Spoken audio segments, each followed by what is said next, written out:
Bom dia, irmãos e irmãs. A paz do Senhor. Nessa manhã abençoada, eu vim aqui trazer uma porção da palavra que se encontra em Ezequiel, o capítulo 39, o versículo 23, que diz assim: E as nações saberão que os da casa de Israel, por causa da sua iniquidade, foram levados em cativeiros, porque se rebelaram contra mim.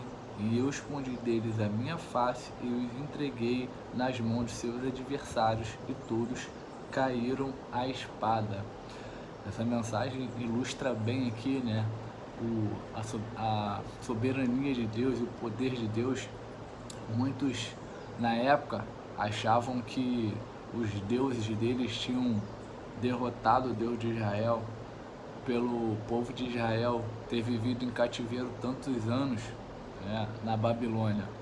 Mas Deus mostra aqui, através dessa mensagem, que Deus permitiu, pela desobediência do seu povo, por virar as costas para ele, Deus tirou dele a tua face e permitiu para que lá na frente, né, ele agisse de acordo com uma lição que ia ser dada para o povo rebelde, né? Então essa mensagem fala sobre desobediência e nos mostra bem que devemos ser obedientes,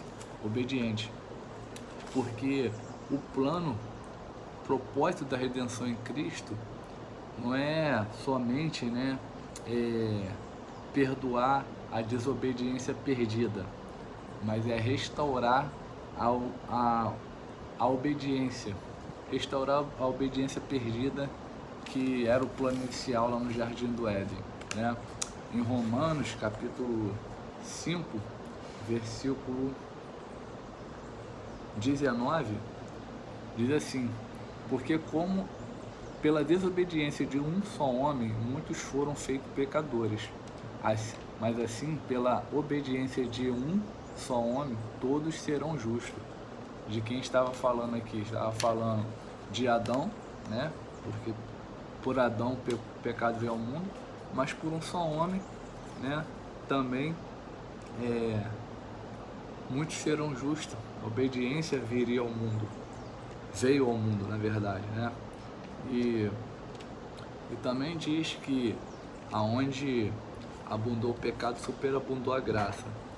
Então, através de Adão, o pecado veio ao mundo, através da desobediência. Quando Deus perguntou: você comeu o fruto ao qual eu ordenei não comer?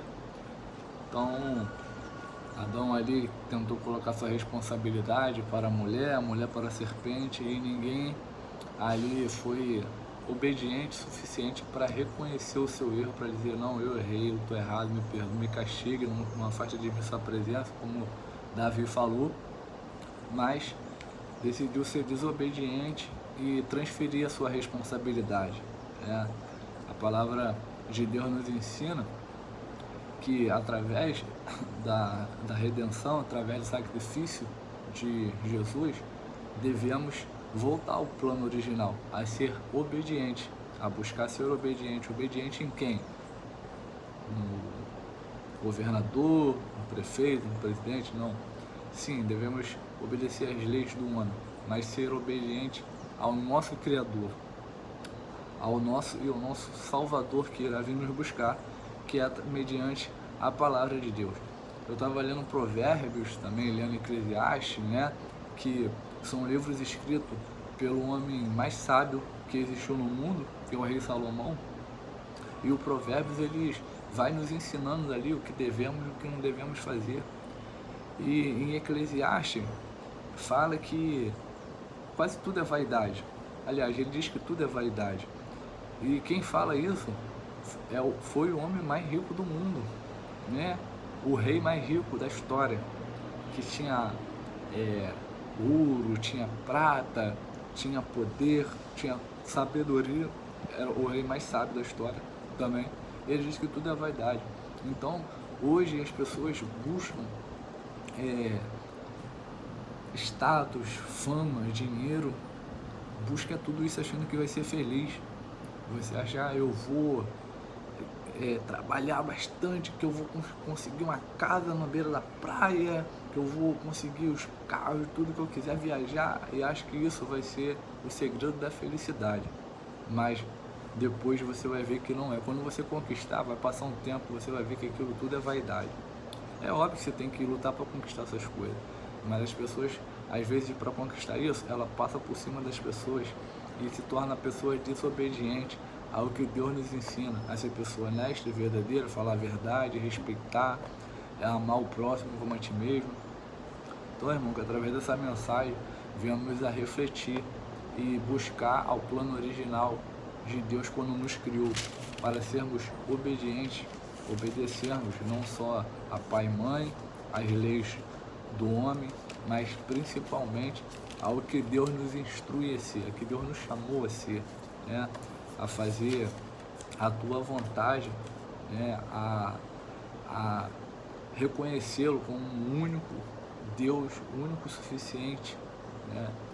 E parar de buscar outras coisas para preencher um vazio que existe em nós, porque o vazio que existe em nós, somente Deus irá preencher, tá? Então, irmãos, seja obediente às Escrituras, que como eu já falei em vários vídeos que eu citei aqui, que se vivermos conforme a Bíblia diz, o mundo seria maravilhoso, não existiria inveja, calúnia. Eu vou pesquisar aqui, mas eu já vi os relatos que na época lá o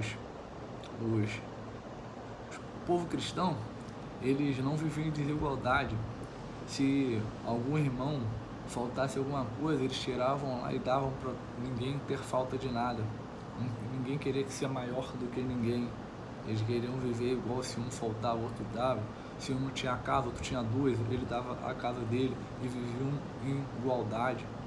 Então, eu sei que esse mundo é muito difícil de viver em igualdade, que cada vez as pessoas são mais gananciosas, querendo mais e mais. Mas, como eu te falei, se vivermos conforme a palavra de Deus nos ensina, certamente seríamos um mundo muito melhor. E como eu citei na palavra, às vezes as pessoas veem certas passagens na Bíblia e dizem, se Deus é tão bom assim, porque Ele permite que as pessoas sofram. Deus não permite que as pessoas, Deus não quer que as pessoas sofram. Ele permite porque você desobedece. Eu desobedeço, né? Por que o povo passou pela Babilônia? Acabei de ler. Porque o povo se rebelou, o povo virou as costas para Deus, se tornou um povo desobediente. Então, assim como eles viraram as costas para Deus, Deus tirou a face dele para aprender uma lição, né? Para mostrar que Deus tinha um zelo pelo aquele povo, era um povo escolhido, mas eles resolveram desobedecer e Deus permitiu que o rei da Babilônia levasse em cativeiro, ficasse tantos anos em cativeiro, para que depois Deus agisse através do seu poder, a sua majestade, e as nações reconhecessem que ele, Deus, era o Deus acima de todos os deuses que eles cultuavam lá na época, né? Assim como é hoje em dia também. Então, às vezes fala, tudo bem, Bruno, mas tem pessoas que se rebelaram, mas e as pessoas que são boas, que são pessoas que fazem o correto, como a Bíblia diz, e às vezes a pessoa sofre, morre, né? Às vezes a missão da pessoa foi cumprida aqui na Terra, né? Eu estava lendo também Eclesiastes, que Salomão considerava as pessoas que morriam mais felizes do que viviam. Imagina como Estevão foi apedrejado, e assim, quando ele estava sendo apedrejado, ele olhou pelos céus e viu os céus se abrindo, né? Imagina você tendo ali a certeza que você está salvo. Com certeza seria mais feliz do que viver nesse mundo aqui pecaminoso, não é mesmo? Então, assim, não se explica, não tem como explicar as coisas de Deus. A mente de Deus não é uma mente humana, nossa mente é limitada. A mente de Deus excede todo o entendimento. Então, não adianta eu tentar explicar aqui as coisas que somente Deus explica. Como que um recém-nascido morre, como uma pessoa tão bondosa morre. Isso, se a gente só vai entender mas lá na frente, quando chegar o nosso momento também, que Deus nos chamar, tá bom? Então, através dessa mensagem, seja obediente para que você cumpra o que Deus determinou através da nossa criação, para que sejamos criaturas obedientes ao Criador. Tá? Que Deus abençoe a todos. Até o próximo vídeo. Tchau, tchau.